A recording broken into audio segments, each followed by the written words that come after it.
All right. I'll begin with a word of prayer. So,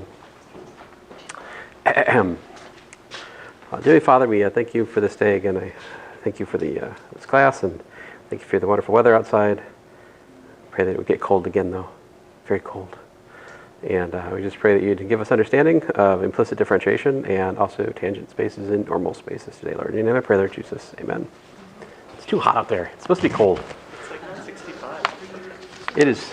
It's not perfect. So, example 1. If I have f as a function of x, y, and z equal to a constant, right?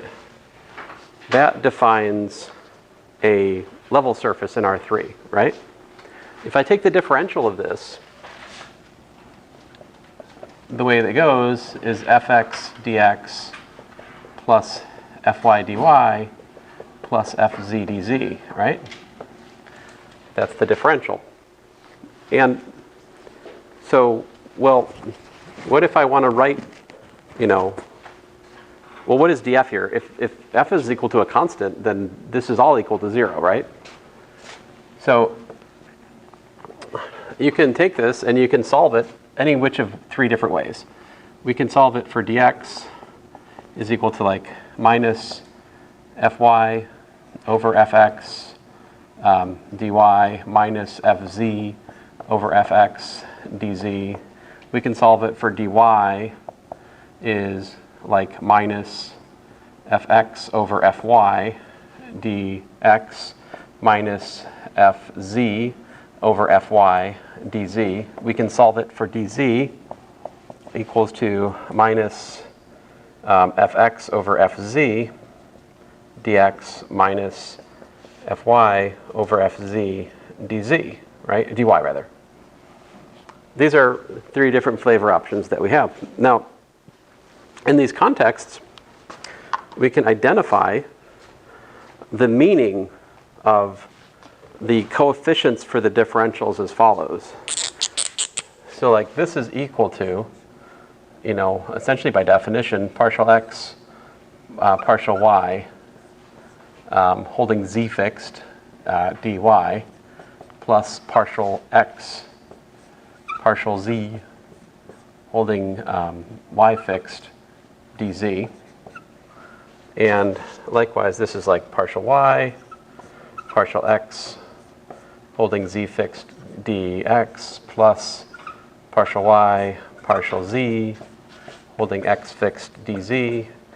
And finally, this guy would be partial z, partial x, holding y fixed dx, plus partial z, partial y, holding x fixed dy. And the way this works is if you take the differential of a defining equation, you can read off the partial derivatives by simply comparing appropriate differentials. This is essentially a definition.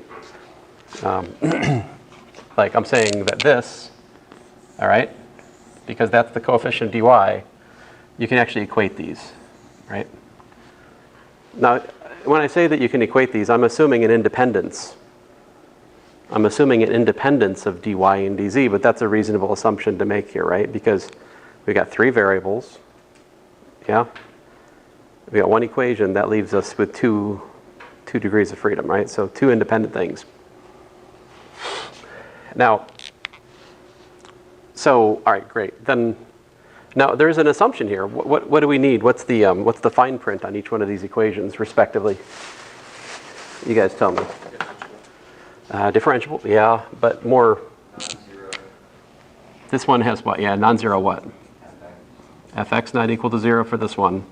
This one, we better have fy not equal to 0, right? The partial derivative with respect to y. In order for doing this, we need fz not equal to 0, right? But if you go back and check yourself on the implicit function theorem we talked about last time, the implicit mapping theorem, those are respectively the conditions that are needed to solve for x or for y or for z as functions of the remaining 2 variables, right? Because if you look at the Jacobian here, in this context, the Jacobian of f is what? It's a row vector, It's just this, right? So if I want to solve for one of those variables, I need that is non-zero in order to solve for that variable, just like we did with the implicit mapping theorem. So here the big F is like the big G from last class. Yeah. Should the last one be C? Oh yeah, sorry, my bad. Now, sometimes in calculus books, you'll see kind of freewheeling, I don't really approve of these kinds of things, but it's popular to write something like this. Partial x, partial y, partial z, partial x.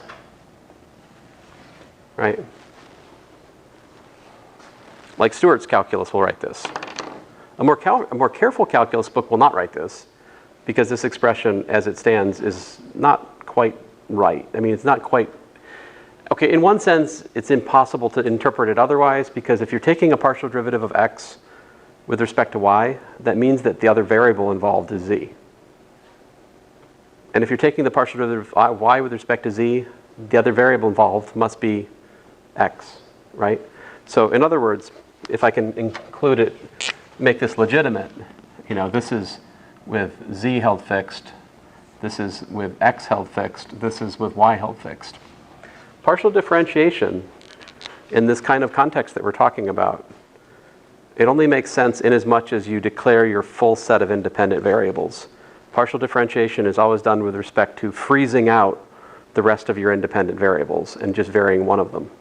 So if you change what's the set of independent variables you're working with, the meaning of like partial x could change if the rest of the variables aren't the same. You could have the partial derivative with respect to x be different things for different choices of like complementary variables. I have an example like that in the notes. Now here, this one, what goes on? What's partial x? So like in this context, partial x, partial y, that's what? That's minus fy over fx, right? And then what's next? Yz. This guy, right? So we get what? Minus fz over fy, am I right? And then what? We got zx down here, so that's what? Minus fx over fz? What do we get?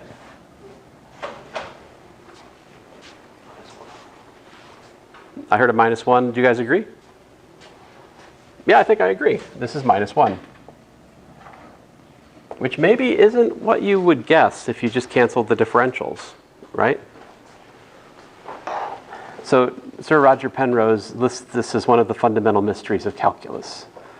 If you read his Road to Reality, he has a list of like about 2 or 3 of these fundamental mysteries of calculus. This is one of them. If contrast, if you're in 2 dimensions,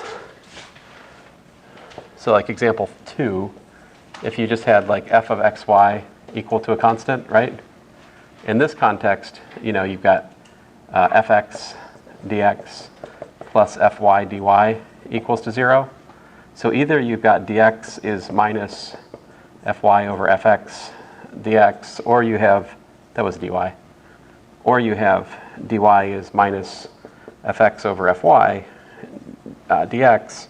And so when you calculate the corresponding kind of silly thing in 2 dimensions, like this, you get what?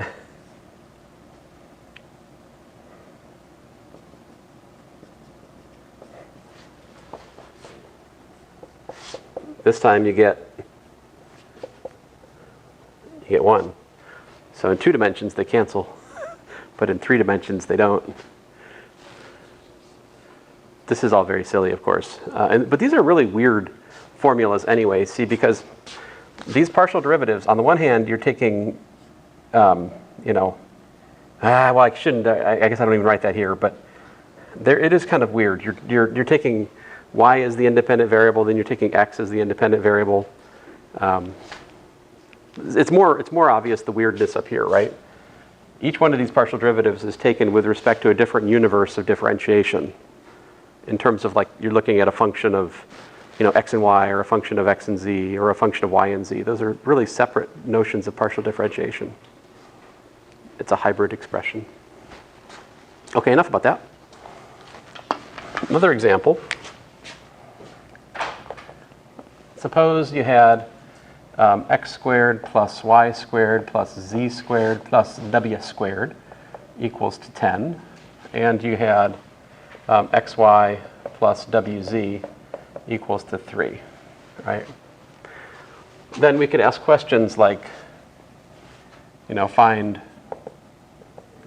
partial w, partial x holding y fixed, and partial z, partial x holding holding y fixed, for instance, etc. And then the question is, how do you calculate partial derivatives like that? And so there's a method I can share with you guys. And this method, it goes hand in hand with the implicit mapping theorem I told you last time. And the method is simply this. You take the equation. So this is what we're looking at here, guys. In terms of last class, we'd be looking at like G. It's a mapping from like, R2 cross R2 to R2, right? So we've got basically from R4 to R2, we've got 4 variables, we've got 2 equations. So this should describe a 2-dimensional space. The equation, looking at G of x, y, z, w equal to 10, 3, the solution set is, we think, a 2-dimensional space. Right, 2-dimensional space. The question then is, which of these variables can we use as parameters to describe that space, right? If we want to, can we write this space in terms of w and z as functions of x and y? Can we do that everywhere in the space? Is it just possible one place? Like, what's the deal? So the technique is simply this. We simply take the equations which were given, and we take the differential of them. So I've got, 2x dx plus 2y dy plus 2z dz plus 2w dw is equal to 0. And the other one gives me y dx plus x dy plus w dz plus z dw. So this is the thing. We trade our nonlinear, a set of possibly nonlinear equations.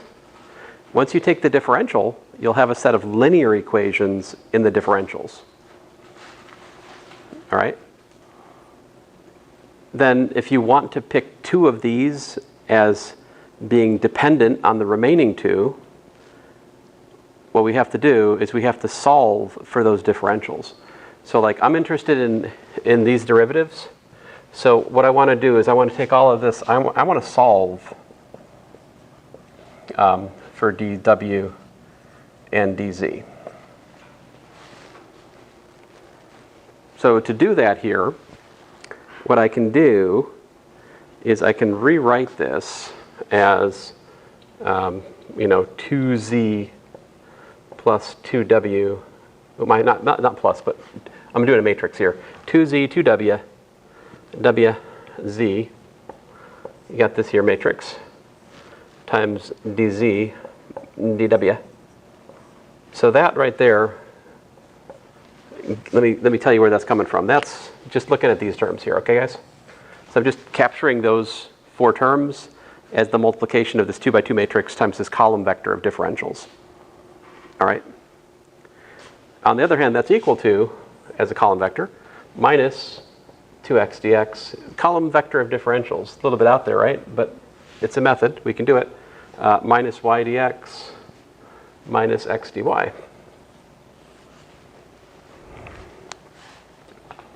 putting the advanced in calculus today. So there you go.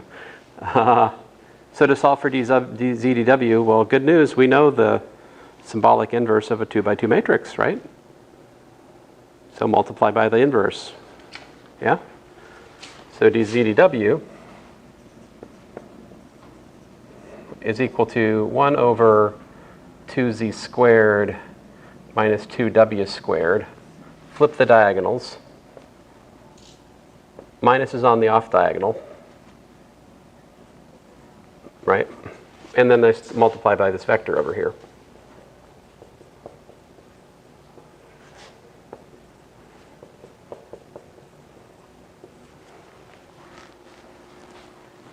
So let's work it out here. We've got a 1 over twice z squared minus w squared.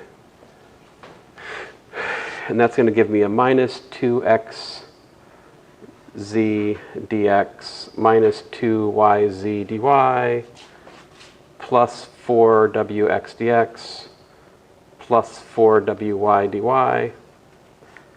Then my next, I get a 2xw dx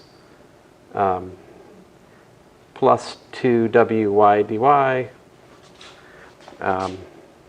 minus 2yz dx minus 2xz dy. So all I did there, guys, is multiply, like for example, this is coming from that. And then the next term there is this multiplied by that, I think.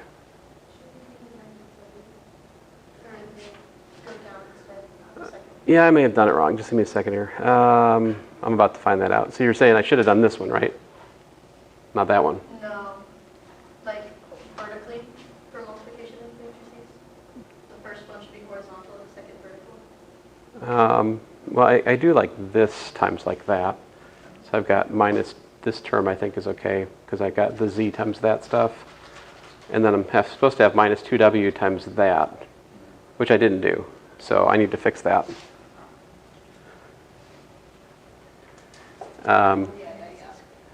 So I got 2w, excuse me, 2wy dx plus 2wx dy. Then I'm supposed to do this times the w, so I got a minus 2xw, and then minus plus 2yw. Okay, that's fine.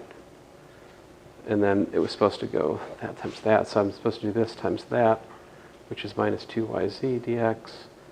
So I think I'm okay now. I just made a mistake in the upper part, but all right, let's clean it up. So what do we got? We've got, well, let me just extrapolate from this. What is dz equal to? dz is equal to, parentheses, we got okay, so the dx terms, so dz is the first one, so I've got these two guys. There's a 2 both places. The 2's they'd be canceling. So we just get minus xz plus wy dx divided by z squared minus w squared plus I'll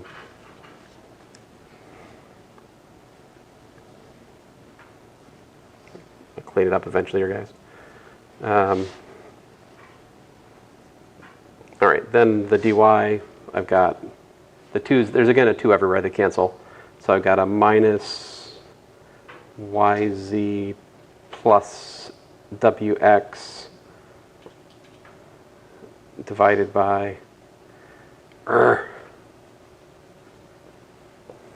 z squared minus w squared dy. All right. So my point then, guys, is that simply that this is precisely partial z, partial x holding y fixed. And this right here is actually going to be partial z, partial y holding x fixed. That whole coefficient. And our ability to solve for these differentials is tantamount to that particular subset of the Jacobian being invertible, just like we talked about last time. Like I can only, this is the part of the Jacobian corresponding to the variables we're solving for. That had to be invertible to solve for the dz and the dw. I think I've done enough. I'm going to stop here, if that's okay with you guys. Yeah. Yeah. So if we weren't as elegant as this. Oh, you just did the calculus? And we had decided to use implicit differentiation. That is another method. It's just I want you to know about this. Yeah. Indeed, in my notes I do both, right? If you look. Like I don't do everything using this method of differentials. I want you to know about it. But you're right, we can just use implicit differentiation and mind the rules of implicit differentiation with side conditions is another way. So one other thing here, and we'll move on to chapter 4. I had one comment about a constant rank problem, which I think is interesting and bears worth comment. In calculus 3, right, we like to talk about parametrizing a surface, right? You might use this notation. So you have a domain, a subset of R2, and it maps to R3, right? And so you've got something like x of uv is little x of uv, little y of uv, z of uv, right? So this is a parameterization of a surface, right?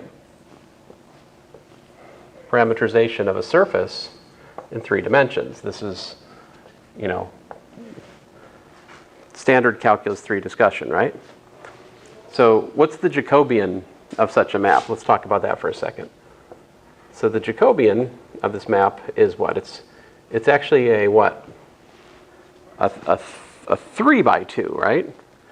So there are 6 component functions. You got like xu, yu, zu, xv, yv, zv, right?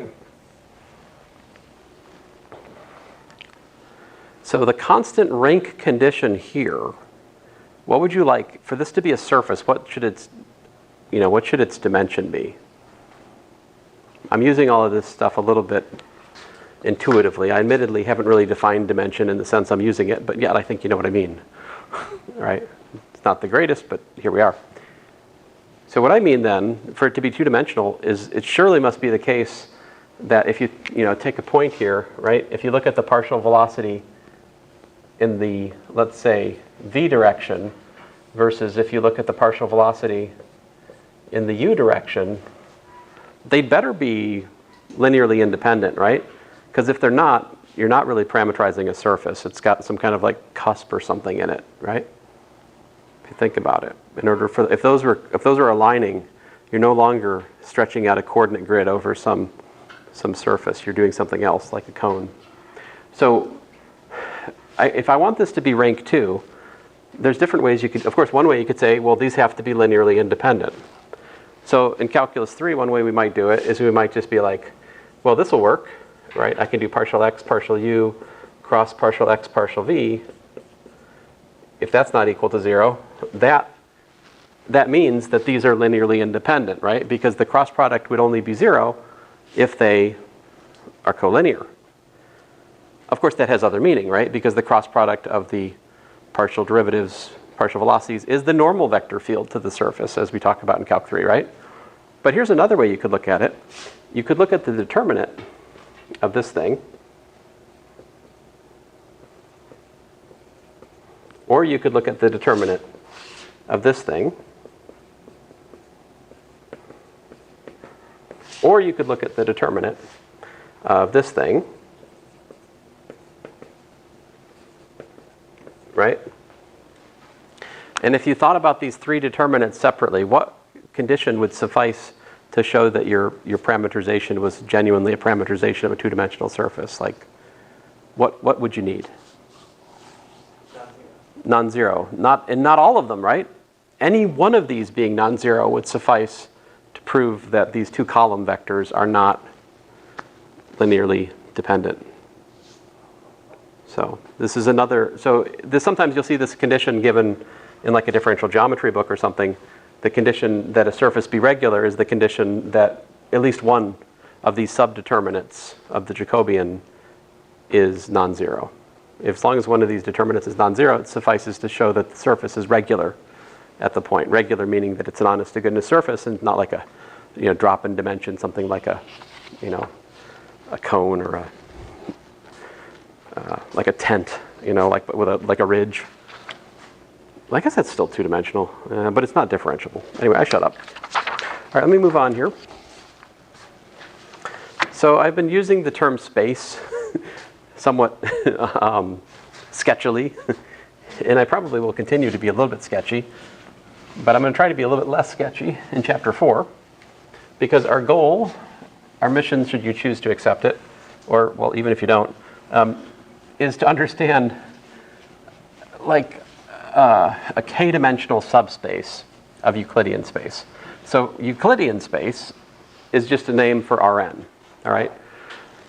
So if we're going to talk about a k-dimensional subspace of Rn, the question is, how do we do it? Like, how do you characterize a k-dimensional subspace of Rn?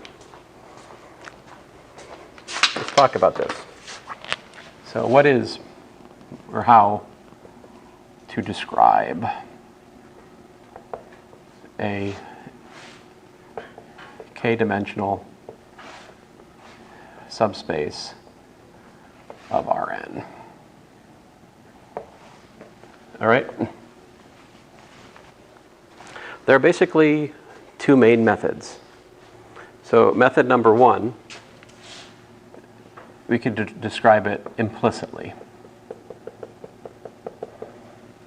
All right, so this would be as the solution set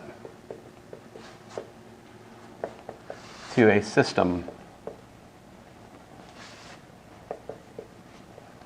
of, equations. So in particular, we do something like this, right? G, a mapping from, let's say, Rk cross, uno momento. Oh man, I did it the opposite order here. Wouldn't you know it?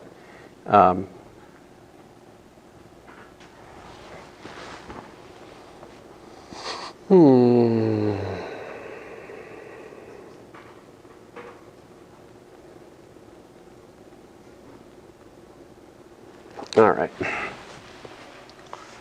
Well, this is number 2. So Rk cross Rp going to R P again. So here n is equal to k plus p. Right. So here I'm saying that we can describe it as something like, G of, let's say, goodness, I'm sorry, guys. Give me a second here. Yeah. X comma y equals to a constant vector, right? We can describe it as a solution set, right, like that, right? And what did the implicit function theorem say? If basically what? If partial g, partial y inverse exists, then what? We can write y equals to h of x locally, right? Such that what? G of x comma h of x equals to c, right?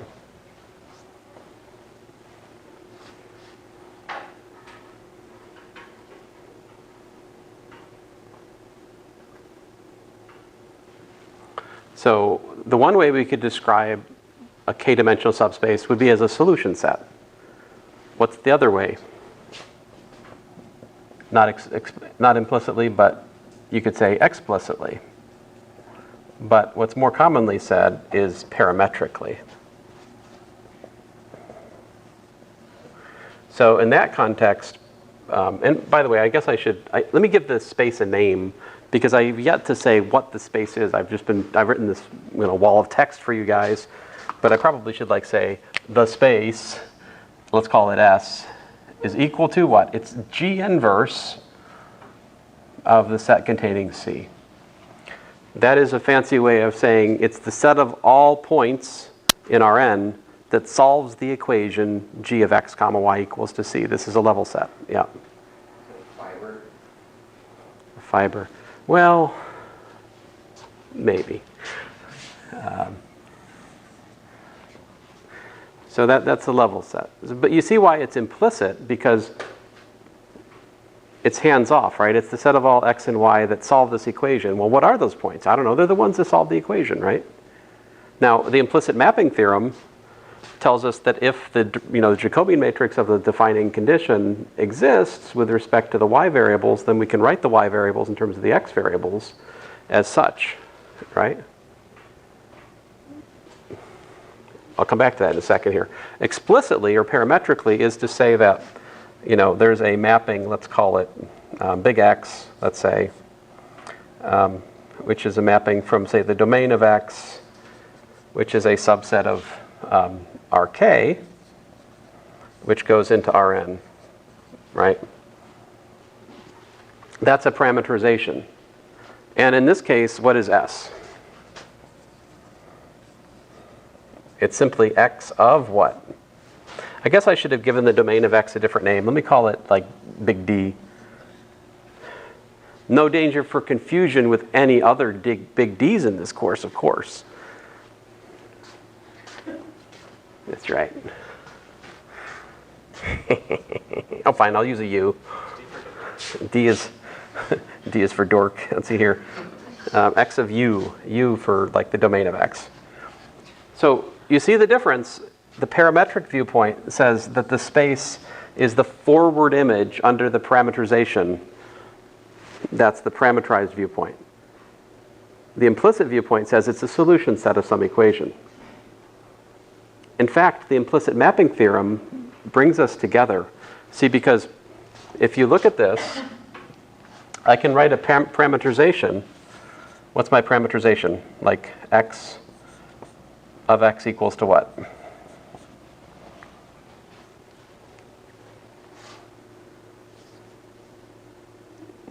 I want to map to the points in S, at least locally.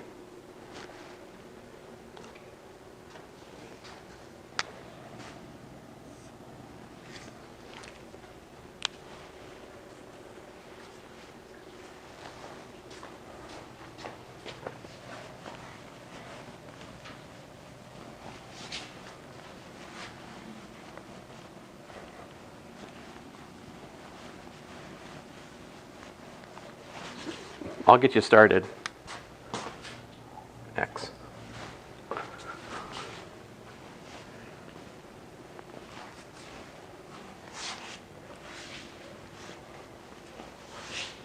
It's a parameterization of a k-dimensional subspace of Rn. So you need to give me an n vector. I started you out. I got X. How do I get the other X is what dimension here? X is, in this case, k-dimensional. We need P more, right? H of X. Yep. There you go. That is a local parameterization, just like that.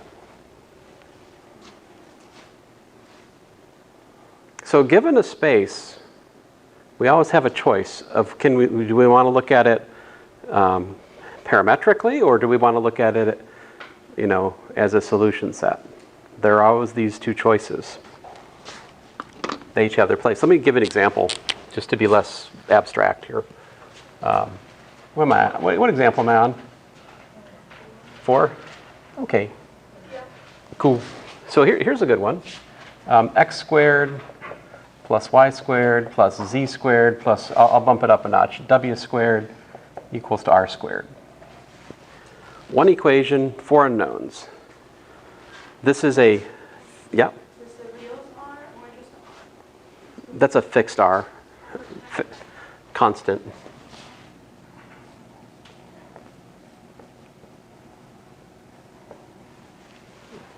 So fixed constant. But here, x, y, z, and w, they'd be variables. So we're talking about one equation in 4 unknowns. So this is a 3-dimensional space. So the first thing is I can define S, really S bar if you like, is 3-dimensional space in R4. And I like this notation, guys, X, Y, Z, W, just that says, hey, I'm looking at R4 with these variables, you know? Sometimes that's a nice notation. Right?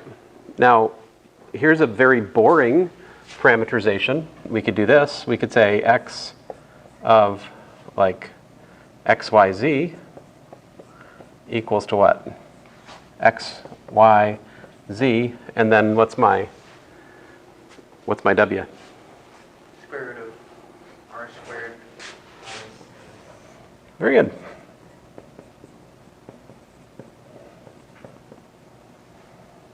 Now, of course, that's just a local parameterization. It's not a global one because we miss what? We miss the case that w is negative, right? So we put a minus that would cover the other half. Sort of, this covers the northern half of the 3-sphere. The minus would cover the negative, like the southern half of this 3-sphere. A more exciting parameterization might be this.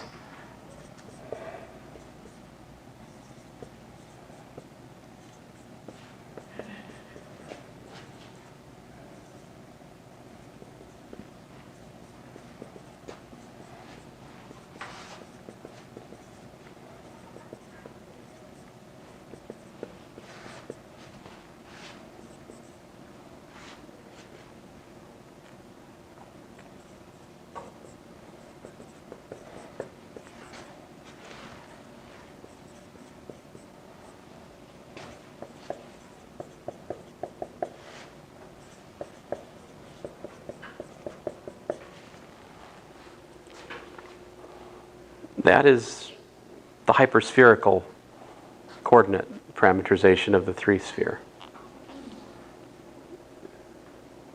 It may not be obvious, but search your heart. If this is x, and this is y, and this is z, add their squares, what do you get? Actually, let's start with x and y. Square these, add the squares of these two pieces, what do you get? Think about it. You get an r squared, sine squared, sine squared. Because the cosine squared and sine squared theta collapse to 1. So that just gives us an r squared, sine squared phi, sine squared psi. This gives us a sine squared psi, but a cosine squared phi. So when you add the first three together, the sine squared phi and the cosine squared phi collapse. And just give us an r squared, sine squared psi for the first three. Which then when we add it to this, we get r squared cosine squared psi.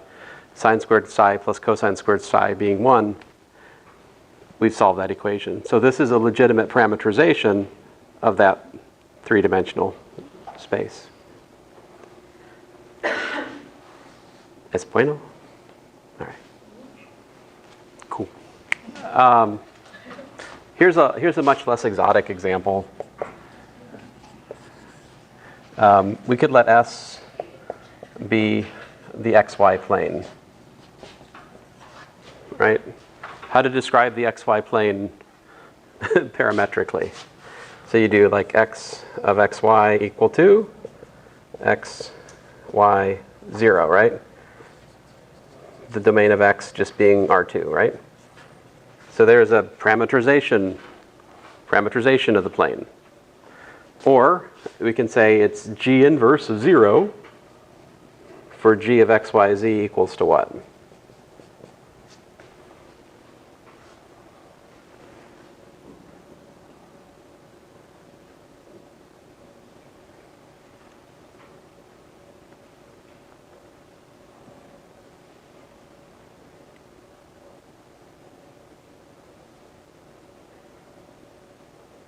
What's the equation of the xy plane? Z equal to what? Yeah, z equal to 0. So I put a z here, and we're done. Because the inverse image of 0 under this map is the set of x, y, z such that z is equal to 0, aka the xy plane. These are very different viewpoints, right? Okay, so now that I've got you thinking about both viewpoints, my question then is, what should we mean by tangent space? What should a tangent space to a space be, right? Like if I ask you, if I draw a picture, you know, it's sort of symbolically, this is my space S, right? and I think about a point P here, and I want to describe, what's the tangent space at P to S? What's that mean? What do you think we should mean by that?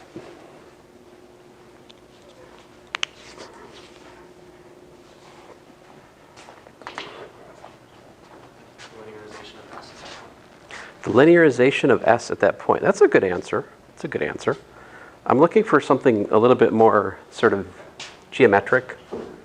That's a very geometric answer, though. I like that answer. That's a perfectly good answer, but How about the span of all the tangent vectors? the span of all the tangent vectors. Also a good answer, but how about this? Forget about the span. How about just all possible tangent vectors to all possible curves that go through the point? Because surely, if this is a curve that goes through the point, right? And this is the tangent vector that goes through that curve. And if this is another curve that goes through the point, and this is the tangent vector to that curve. And if you keep doing this, and you think about all possible tangent vectors to all possible curves through that point, whatever that thing is, that should be the tangent space to the curve. All right? And so that is in fact how I define it in the notes. I think I probably should project here because there's a fair amount of formal development in the notes that I'm going to mess up if I try to do it on the fly here. And there's like some somewhat technical stuff in the notes at this point that I should probably show you guys.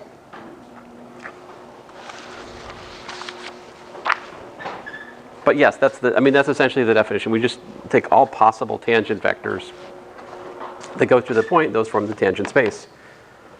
And then we can add those, we can scalar multiply them. So like the tangent space is a vector space. However, the addition of tangent vectors is a little bit different than like the addition of vectors based at the origin, because our tangent space has vectors that are based at the point of attachment. So like the notion of adding tangent vectors has to be modified a little bit. Like we basically ignore the point of application and just add the direction part of the vector is how we add tangent vectors at the point. Come on, computer. Do they have a magnitude? Yeah, well, next order of business. Can we define the magnitude of tangent vectors? Can we define tangent vectors being perpendicular? Can we define the angle between tangent vectors? Yeah, we can do all of these things by doing those things simply on the direction of the vectors. So I'll eventually find my notes, guys.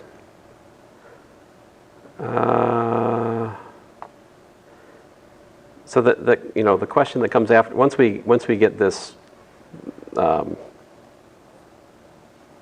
what's the word, concept in front of us, then the next natural question to ask is how do you actually calculate tangent vectors?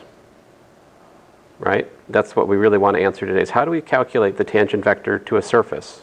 Well, not just a surface, but a k-dimensional space at a point. And what's the next question you're going to ask once I ask that question? You should say, well, hold on a second. Are you describing this k-dimensional space parametrically, or are you describing it implicitly? Like, which viewpoint are you taking, and how do you calculate the tangent vector in each of those viewpoints? And it turns out, I'll eventually find the notes, that besides tangent vectors, we're also interested in normal vectors. Normal vectors to a point are the vectors which are perpendicular to the tangent space. All right? So our goal at the moment is to understand what is the tangent space, what's the normal space, and how do we actually calculate vectors in both of those given a k-dimensional subspace of Euclidean space. So let me first of all get through the kind of mundane but technical, well, it's not exactly technical, but it's just a little fussy. All right, so I give a somewhat less hand-wavy definition here of what I mean by k-dimensional space. I'm assuming that I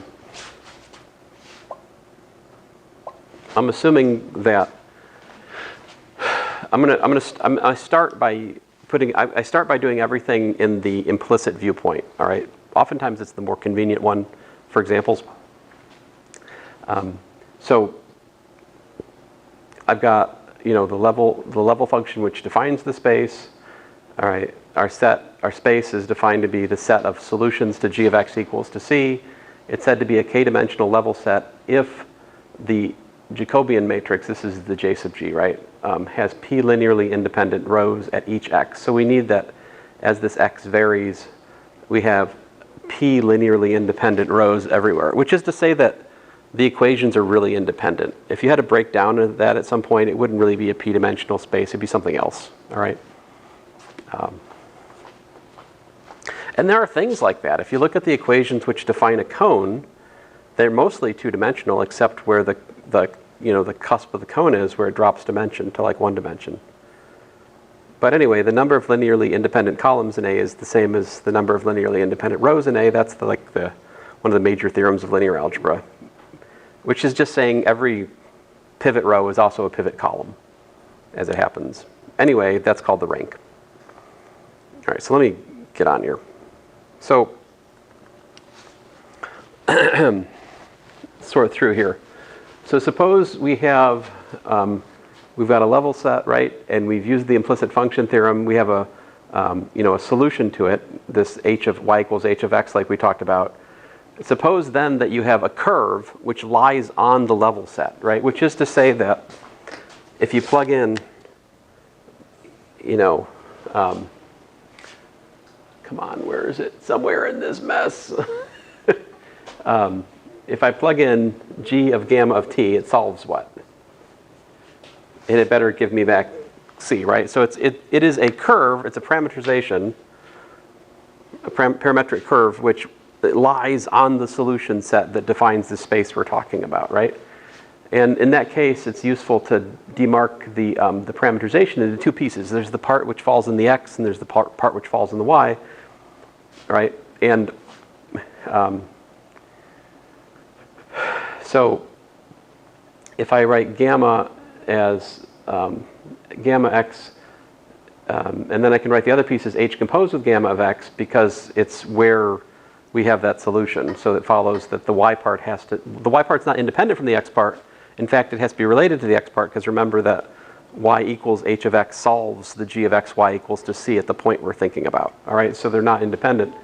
And what that means then is when I differentiate the path, I've got the derivative of the x part, but I also have like the derivative of the solution to the implicit function theorem times the derivative like that over there. So what this all suggests is that pretty much we should think of like the tangent vector essentially is totally fixed by whatever happens here, because whatever happens here just gets repeated over here, and we're assuming that this thing is like invertible. So like whatever happens over here, whatever, this completely governs it. It's essentially the intuition here. So anyway,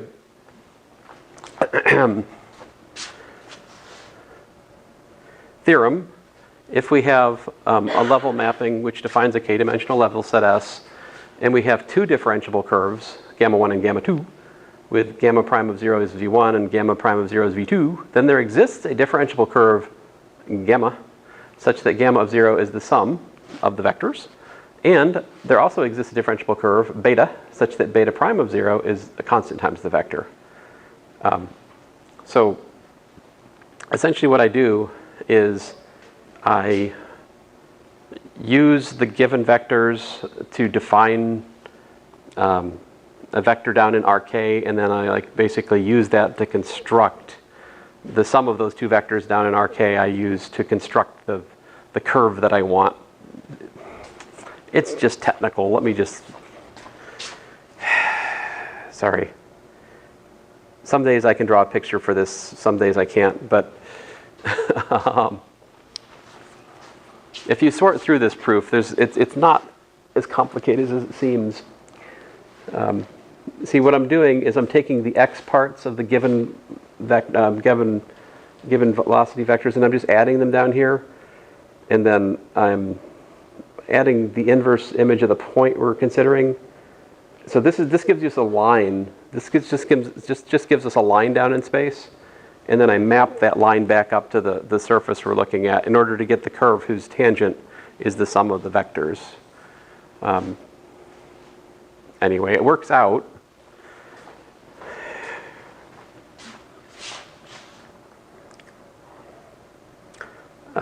And the same essentially construction can be used to get the curve on the level set, which is as the vector is constant times the given vector. So here's a picture of what I was just doing that might be more convincing than me talking. So you have a given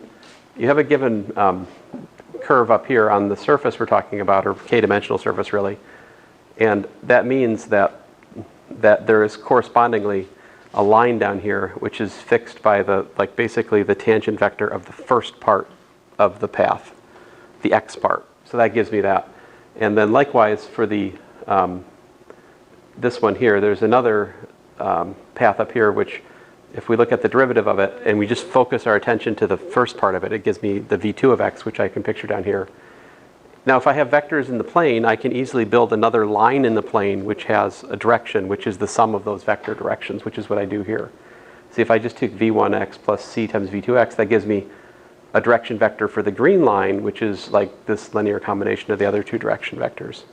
And essentially all I do is I take that line down here and I lift it back up through the solution, which is given to me by the implicit mapping theorem, to construct the more interesting curve up here, which is not obvious. So what this all means is that if you give me two curves that have given velocity vectors, there exists a third curve which takes as the sum of those velocity vectors its velocity vector. That is by no means obvious, but that's what this proves. And also for a constant multiple. In terms of like the nastiest possible, I think this may be the nastiest possible example of like prove something's a vector space. Usually in linear algebra, we have things like prove such and so forth as a vector space. You give some rule and you prove that the sum of the vectors is again a vector. It's like, here's two matrices, add them together. Look, it's still a matrix. Here's two functions, add them together. It's still a function, right? This is much nastier. You have a curve, it's got a tangent vector. You got another curve, it's got a tangent vector. Prove that there exists yet another curve that has the tangent vector, which is the sum of those tangent vectors. That is a much nastier thing. Yeah. Can you pull it apart like you did in the first problem and issue one, and then project it to this x, this plane, this plane, and this plane, and make a construction of it? Oh, I don't know.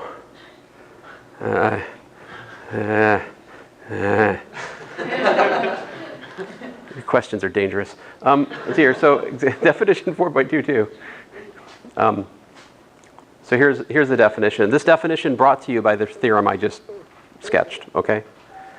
If you have a k-dimensional level set, then we can define the tangent space to be all possible pairs such that there exists a differentiable function which maps into the surface that we're talking about, the k-dimensional surface.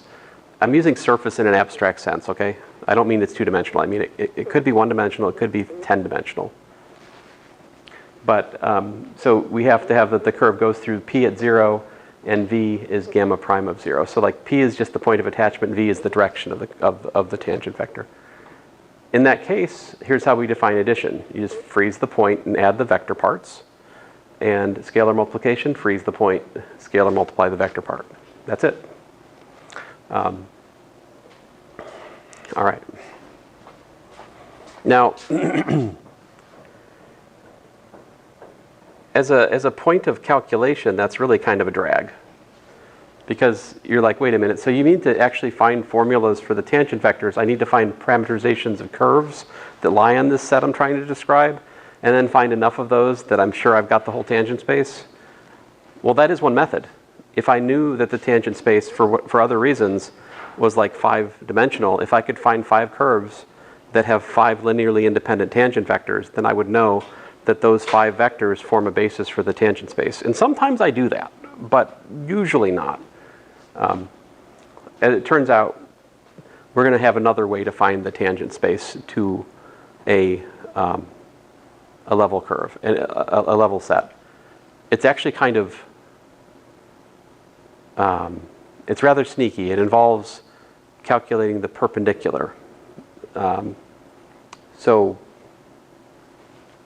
let me go on. You don't want me, what I'm trying to tell you is you don't want me to do an example right now because we're about to find a better way, is all I'm trying to say. So to answer Shane, your question, no, you didn't ask a question, but you had a comment about like, can we take dot products or something? Or who was it? Said something about. I said something about projecting the who said something about angles or some magnitude? Who's the magnitude question? That was it. It's all your fault. All right, good. So if we have a tangent space, so if we think about, so here's the thing. The tangent space is a subspace of all the possible points you could attach at that point in Euclidean space, right? If you think about it, there's also vectors that go other directions that aren't tangential, right? So the totality of all vectors that are attached to the point P, I just call V sub P. In that space, you've got the tangent space, but you also have the vectors which are going in the other directions, which I would call normal vectors. Although I haven't defined that yet. But so the tangent space is technically a subspace of VP, and again, we can define inner product structure here. Like, how do you take the dot product of the vectors attached at P? Well, you just take the dot product of their like vector parts. So the P just rides along pretty much. The magnitude is just the magnitude of the vector part. P is just a bookkeeping device. It's saying our vectors are anchored at the point P is all. It's very boring. They're orthogonal if the dot product of the vectors, the vector parts are 0. So in other words, the attached vectors are orthogonal if their vector parts are orthogonal. And we can define orthogonal complement for a subset of VB to be the perp. It's going to be the set of all vectors which are perpendicular to the given set of vectors. And we can define orthogonality of a subspace. To say two subspaces are orthogonal is to say that any pair of vectors in the subspaces are themselves perpendicular to one another. All right. Are we missing Equals. In the definition of R perp. Oh, here. Yeah, I think I'm missing an equals what? Equals maybe 0? Yeah. So equals 0 might be a nice addition there. That's why you can't see it. You should have complained about this already. You're a chapter and a half behind. Well, you need to get with it. Let's see here. That's not convenient for my lecturing. You need to catch up. It's all about me. So here's the deal. If we think about a path which lies on a level set, right? So it would solve this equation. If I differentiate that, that gives me what? G prime of gamma of t times gamma prime of t is equal to 0. What does this mean? Well, if we plug in t equals to 0, that gives us that the Jacobian of the level set at p times v has to be equal to 0. What that means is that the tangent vector to a path on the level set must be perpendicular to the rows of the Jacobian. But finding vectors which are perpendicular to a given set of rows is a straightforward calculation. That's actually an easy calculation. And that gives us the following theorem. If we have a level mapping which defines a k-dimensional level set of S by the inverse image of C here, then the gradient vectors of the component functions of this are perpendicular to the tangent space at P for each j. So these points, attach the gradient vectors at P, those are perpendicular to the tangent space at that point.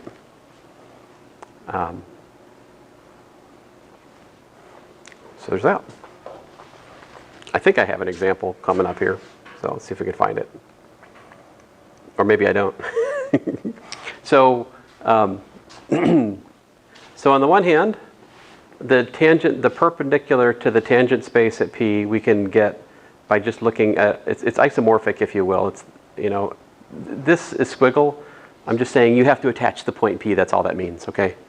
But if you forget about the point of attachment, we can just look at the calculation of row space of the Jacobian, and like a basis for that row space is a basis for the perp of the tangent space.